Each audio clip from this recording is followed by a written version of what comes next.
16 ವರ್ಷ 12 ವರ್ಷ ನಂತರ ಸಹ ಆ ಚರ್ಚೆಯನ್ನು ನಾವು ಮಾಡ್ತಾ ಇದ್ದೀವಿ.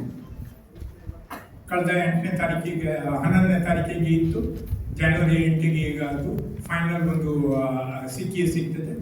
ನಮಗೆ 100% ಭರವಸೆ ಇದೆ, ನಮ್ಮ ಪರವಾಗಿ ಈಗ ಇದು ಆಗ್ತದೆ. ಅವರಿಗೆ ಬೆಳ್ತಂಗಡಿ ಮ್ಯಾಜಿಸ್ಟ್ರೇಟ್ ಕೋರ್ಟಿನ ಎದುರಿಗೆ ಹೋಗಿ he will have to face an inquiry into that. It's a cognizable offense.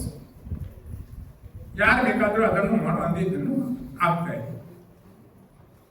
ನಮಗೆ ಸುರಿಗೆ ಇವರು ಮಾಡುವಂತಹ ಎಲ್ಲ ವಿಷಯದಲ್ಲಿ ಅವರು ಸ್ವಲ್ಪ ಇದರಲ್ಲಿ ಹೇಳಿದ್ರು. 1978ನಲ್ಲಿ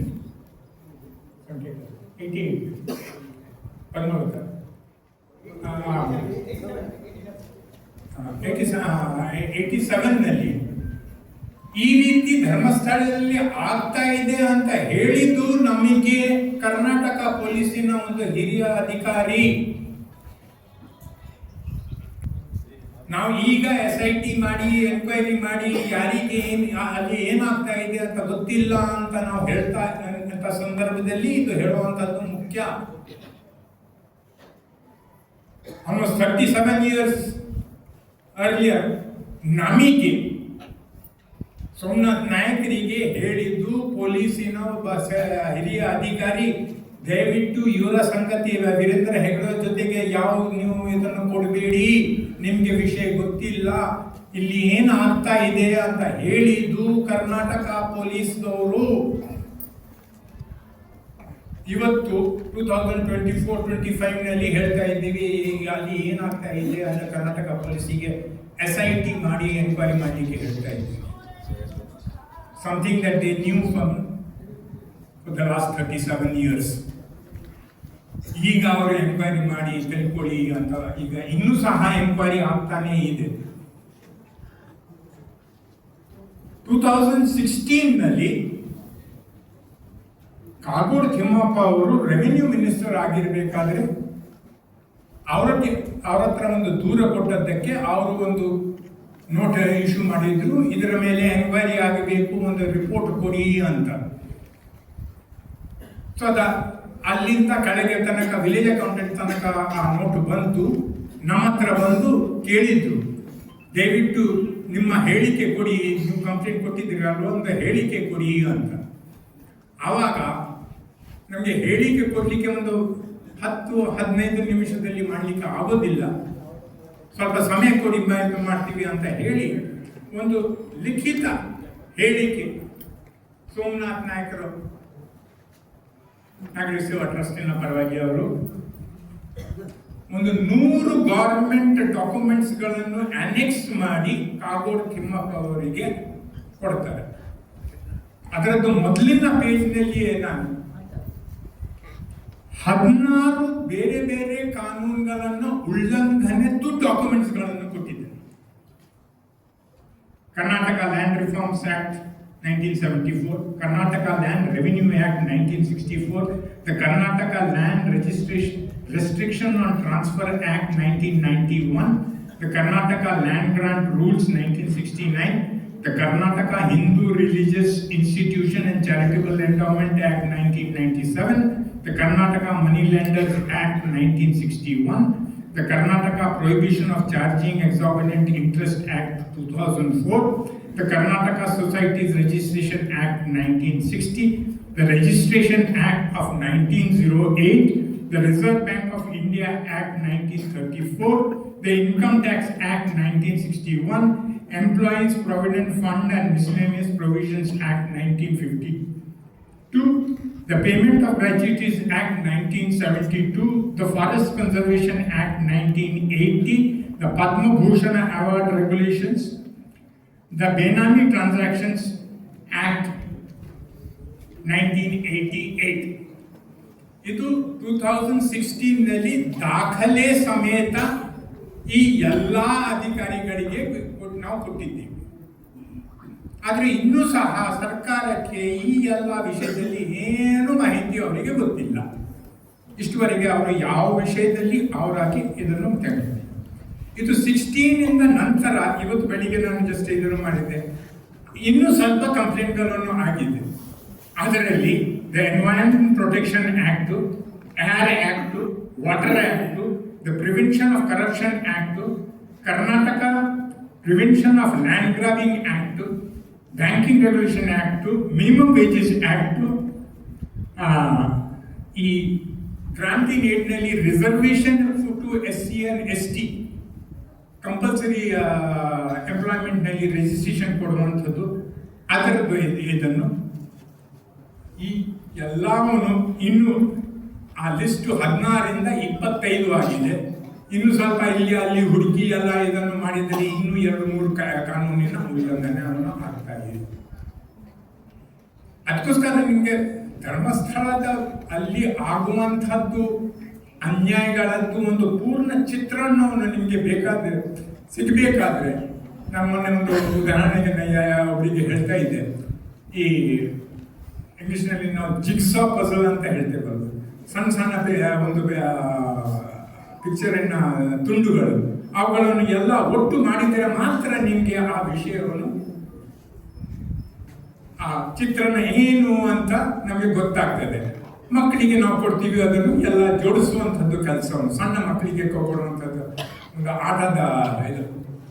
ಅದೇ ರೀತಿ ನಮಗೆ ಏನಾಗಿದೆ, 1-2 ವಿಷಯವನ್ನು ಪ್ರಮುಖವಾಗಿ ಬಂದಾಗ, ಸೌಜನ್ಯ ಮರ್ಡರ್ ಕೇಸ್ ಆಗಲಿ, ವೇದಾವಳಿ ಮರ್ಡರ್ ಕೇಸ್ ಆಗಲಿ, ಈ ವೃದ್ಧಿಗಳು ಈಗ ಸಿಗ್ತಾ ಇದೆ, ಅದರದ್ದು ಬಗ್ಗೆ ಏನೊಂದು ಆಗಲಿ.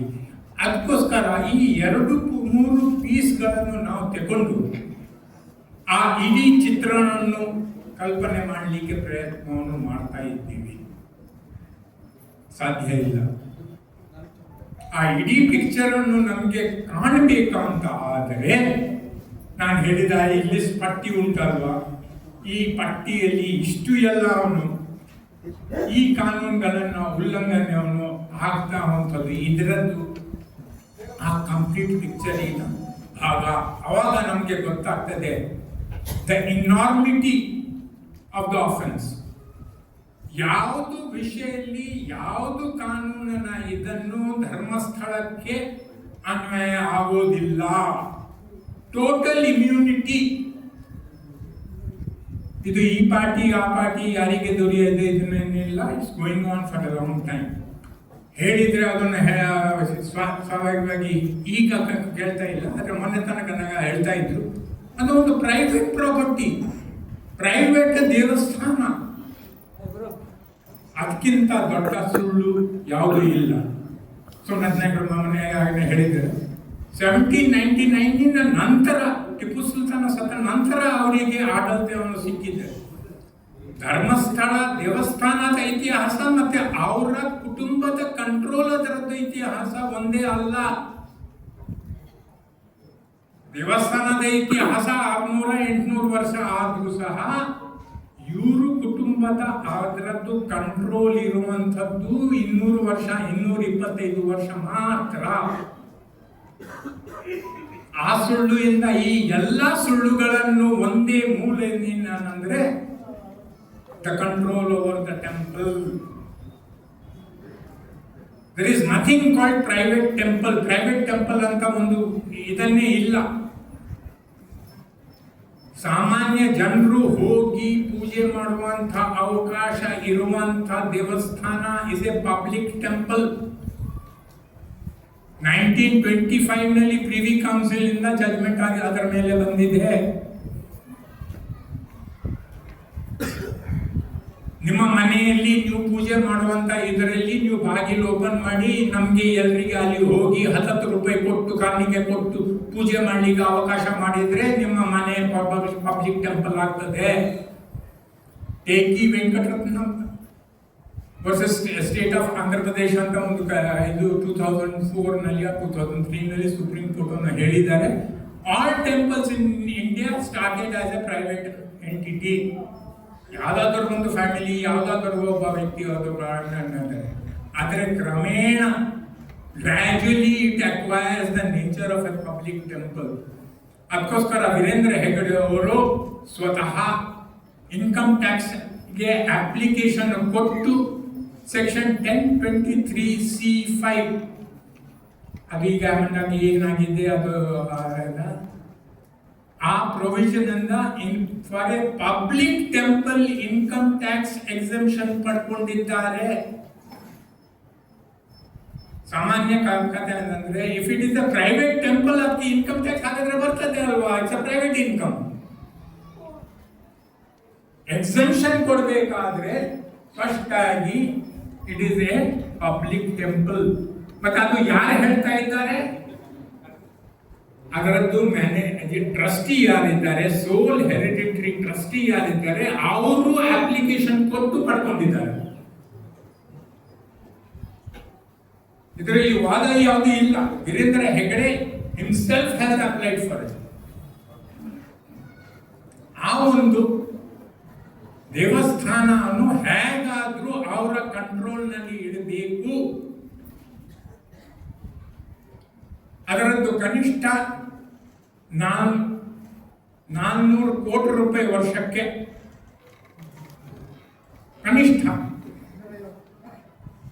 ಅದನ್ನು 1 ಕೋಟಿ ರೂಪಾಯಿ ಎಸ್ಟಿಮೇಟ್ ಪರ್ ಡೇ ಅಂತ ಈಸಿಲಿ ಮಾಡ್ಲಿಕ್ಕೆ ಆಗ್ತದೆ. ಎನಿವೆ ಅದರ ಬಗ್ಗೆ ಹೋಗದೆ ಎಷ್ಟೇ ಆಗಲಿ, ಆ ಪಬ್ಲಿಕ್ ದೇವಸ್ಥಾನದ ಹಣವನ್ನು ಒಂದು ಕುಟುಂಬ ಈ ರಾಜ್ಯದಲ್ಲಿ ಅವನು ಇದನ್ನು ಮಾಡ್ತಾ ಇದ್ದಾನೆ. ಆ ಫ್ಯಾಮಿಲಿಗೆ ಇದರದ್ದು ಇನ್ಕಮಿನ ಮೇಲೆ ಅವರಿಗೆ ಆಡಳಿತ ಮಾಡಲಿಕ್ಕೆ ಪರಂಪರೆ ಅಧಿಕಾರ ಇರಬಹುದು. ಆಂಧ್ರದಲ್ಲಿ ಅದು ಸಹ ತೆಗೆದು ಬಿಟ್ಟಿದ್ದಾರೆ. ಅದನ್ನು ಇಡಬೇಕಂತೇನಿಲ್ಲ. ನಮ್ಮಲ್ಲಿ ವಿಲೇಜ್ ಅಕೌಂಟೆಂಟ್ ಆಗಲಿ, ಪಟೇಲ್ ಆಗಲಿ, ಇದು ಆಗಲಿ ಎಲ್ಲ ಹೆರಿಡಿಟರಿ ಪೋಸ್ಟ್ ಎರಾಡಿಕೇಟೆಡ್. ಯಾವುದೂ ಇಲ್ಲ ಈಗ ನಮ್ಮ ಕರ್ನಾಟಕ ಸ್ಟೇಟ್ನಲ್ಲಿ, except hereditary priest and hereditary trustees of temples. ಅದನ್ನು ಯಾಕೆ ಇಡಬೇಕು ಅಂತಂದ್ರೆ ಆ ಪ್ರಶ್ನೆಯನ್ನು ಬೇರೆ. ಆದರೆ ಈ ಮನುಷ್ಯ ಆ ಟೆಂಪಲ್ನ ಹಣದಿಂದ ಈ ಎಲ್ಲ ಅವರ ಪ್ರೈವೇಟ್ ಆಸ್ತಿಗಳನ್ನು ಮಾಡ್ತಾ ಇದ್ದಾರೆ. ಪ್ರತಿಯೊಂದು ಬಿಸ್ನೆಸ್ಸು ಅವರ ತಮ್ಮಂದರು ಇವರು ಎಲ್ಲ ಈಗ ಮಲ್ಟಿ ಮಿಲಿಯನಿಯರ್ ಬಿಸ್ನೆಸ್ ಮೆನ್ ಎಲ್ಲ ಇದು ಎಲ್ಲ ಹಣವನ್ನು ಅವರು ದೇವಸ್ಥಾನದಿಂದ ತೆಗೆದಿದ್ದಾರೆ. It is a matter that needs to looked into. Prevention of corruption act ಆಗ್ತದೆ.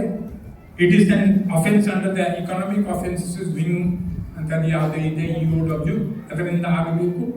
ED-ಯಿಂದ ಇನ್ವೆಸ್ಟಿಗೇಷನ್ಸ್ ಆಗಬೇಕು. Because it is one of the largest criminal recycling of corrupt money. Economic offence ಅಂತ ಇದನ್ನು ಇದನ್ನು ಮಾಡುವಂಥದ್ದು ಕೇಸು. Can you imagine? ಅಂದರೆ 200 ಕೋಟಿಯೇ ಇಟ್ಕೊಳ್ಳಿ ಮುಂದೆ ಅವರೇಜ್ನಲ್ಲಿ ಇದನ್ನು ಮಾಡಲಿಲ್ಲ. ಫಾರ್ ದ ಲಾಸ್ಟ್ 60 years ಅವರು ಇದನ್ನು ದುರುಪಯೋಗವನ್ನು ಮಾಡ್ತಾ ಇದ್ದಾರೆ. ಆದರೆ ಇದು ಎಲ್ಲ ವಿಷಯಗಳನ್ನು ನಾವು ಹೇಳುವಂಥದ್ರಲ್ಲಿ ಎಲ್ಲ ವಿಷಯವನ್ನು ಸರ್ಕಾರಕ್ಕೆ ಗೊತ್ತಿದ್ದರೂ ಸಹ ಅವರು ಇದನ್ನು ಮಾಡ್ತಾ ಇದ್ದಾರೆ. ನನ್ನ ಪರ್ಸನಲ್ ವ್ಯೂ ಅಂದರೆ ಒಂದು ರೀತಿಯಲ್ಲಿ ದೊಡ್ಡ ರೀತಿಯಲ್ಲಿ ಹೇಳಿದ ಹಾಗೆ ನಾವು ಬೇಕು, ಜನರ ಜಾಗ್ರತೆಯನ್ನು ಮಾಡಬೇಕು, ಎಲ್ಲ ಕಡೆಯಿಂದ ಇದನ್ನು ಮಾಡಬೇಕು. ಆದರೆ ಪ್ಯಾರಲಲ್ಲಿ ಸಹ ನಾವು ಪ್ರತಿಯೊಂದು ಊರಿಂದ ಅವರು ಇರುವಂಥ ಸಂಸ್ಥೆಗಳನ್ನು ವಿರುದ್ಧ ಕಂಪ್ಲೇಂಟ್ಸ್ಗಳನ್ನು ಕೊಟ್ಟು ಅದನ್ನು we must force them to look it. ಇದೇ ಸಿದ್ದರಾಮಯ್ಯವರು ಸ್ವತಃ 12 ವರ್ಷ ಹಿಂದೆ ಒಂದು ನಮ್ಮ MLA ವಸಂತ ಬಂಗೇರಿಗೆ ಒಂದು ಆಶ್ವಾಸನೆ ಕೊಟ್ಟಿದ್ರಿ, ಇದರ ಮೇಲೆ ನಾನು ಒಂದು ಎನ್ಕ್ವೈರಿ ಸ್ಟಾರ್ಟ್ ಮಾಡ್ತೇನೆ ಅಂತ. Letter dated 1/1/2014. ಈಗಿನ ಡೇಟನ್ನು ನೀವು ಮಾಡಿದರೆ ಈ 11-12 ವರ್ಷದಲ್ಲಿ ಸಹ ಆ ಎನ್ಕ್ವೈರಿ ಆಗಲಿಲ್ಲ. ಯಾವ DCOನು ದಕ್ಷಿಣ ಕನ್ನಡ ಜಿಲ್ಲೆಯವರು ಅದರದ್ದು ಎನ್ಕ್ವೈರಿ ಮಾಡುವುದಿಲ್ಲ. ಸೊ ಆ ಥರ ವಿ ಮಸ್ಟ್ ನಾವ್ ಫೋರ್ಸ್ ದೆಮ್. ಹೇಗಾದರೂ ಸಹ ಕೋರ್ಟಿಗೆ ಆಗಲಿ ಇದಾಗಲಿ ಅವರ ಇನ್ಸ್ಟಿಟ್ಯೂಷನ್ ಎದುರಿಗೆ ಲೋಕಲ್ ಆಗಿ ಧರಣ ಹಾಕಿ ನಮ್ಮ ಊರಿನಲ್ಲಿ ಅದನ್ನು ನಾವು ಪ್ರೊಟೆಸ್ಟ್ ಮಾಡಲಿಕ್ಕೆ ನಾವು ತಯಾರಿಲ್ಲ ಅಂತ ಆದರೆ ಈ ರೀತಿ ಅನ್ಯಾಯಗಳನ್ನು ಕಂಟಿನ್ಯೂ ಆಗಿಯೇ ಆಗ್ತದೆ. ನಾವು ಈ ರೀತಿ ಒಟ್ಟು ಸೇರಿದ್ದೀವಿ. ನಾನು ಇಲ್ಲಿ ಹೇಳ್ತೇನೆ, ಇಲ್ಲಿ ಸ್ವಲ್ಪ ಆದರೂ ಪಬ್ಲಿಕ್ ಸ್ಪಿರಿಟೆಡ್ ಚಾರ್ಟರ್ ಅಕೌಂಟೆಂಟ್ಸ್ ಆಗಲಿ, ಅಡ್ವೊಕೇಟ್ಸ್ ಆಗಲಿ, ಲ್ಯಾಂಡ್ ರೆವಿನ್ಯೂ ಆಗಲಿ, ಇವರು ಆದರೂ ಇದನ್ನು ಮಾಡಿದರೆ ಬೇರೆ ನೀವು ಹೋಗೋದು ಬೇಡ. ಮೈಸೂರು ಡಿಸ್ಟ್ರಿಕ್ಟಿನ ಒಳಗೆ ಎಷ್ಟು ಉಲ್ಲಂಘನೆಗಳನ್ನು ಆಗಿದೆ ಅದರದ್ದು ಪಟ್ಟಿಯನ್ನು ಕೊಡ್ತೇನೆ. ಯು ಮಸ್ಟ್ ಸ್ಟಾರ್ಟ್ ದ್ಯಾಟ್ ಹೋರಾಟ ಅಂತ ನಾವು ಏನು ಹೇಳ್ತೀವಿ, ಆ ಹೋರಾಟ ನೀವು ಮೈಸೂರು ಡಿಸ್ಟ್ರಿಕ್ಟ್ ನೀವು ಸ್ಟಾರ್ಟ್ ಮಾಡಬೇಕು. ನಾವು ಅದನ್ನು ಆದಷ್ಟು ಪ್ರಯತ್ನ ಬೆಳ್ತಂಗಡಿ ತಾಲೂಕಿನಲ್ಲಿ ಇದ್ಕೊಂಡು ಮಾಡ್ತಾ ಇದ್ದೀವಿ. ಜೊತೆಗೆ ಸೇರೋಣ, ಜೊತೆಗೆ ಒಟ್ಟು ಆಗಿ ಈ ಹೋರಾಟವನ್ನು ಅದರದ್ದು ಲಾಜಿಕಲ್ ಎಂಡ್ಗೆ ತಗೊಂಡು ಹೋಗುವಂತಹದ್ದು ಒಂದು ಪ್ರಯತ್ನವನ್ನು ನಾವು ಎಲ್ಲರೂ ಸೇರಿ ಖಂಡಿತ ಮಾಡಬೇಕು, ಮಾಡೋಣ.